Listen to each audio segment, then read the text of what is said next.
Hello guys, in this video I'm going to show you how to change the save location in the Adobe Photoshop Express application.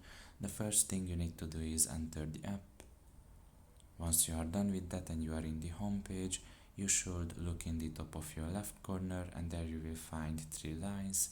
Press on it and here you can just press on preferences and you can see the advanced section here, and you can just simply press on it and you can see the first option here, which is save location. You can just press on that as well, and here you can just choose the saving location. Like you can see there are different folders here. You can even create a new folder specifically for this.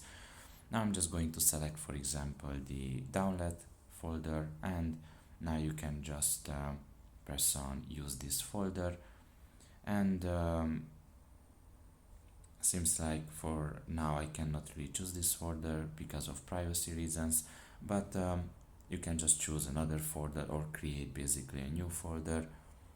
Like I said previously, you can just name this folder, press on OK, and you can just press on use this folder and press on allow. And you can see that now you just change the save location.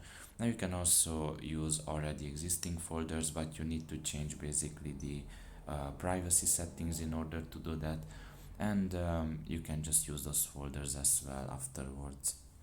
So that's pretty much it really. I hope this video was helpful to you. Thank you for listening and see you next time. Bye bye.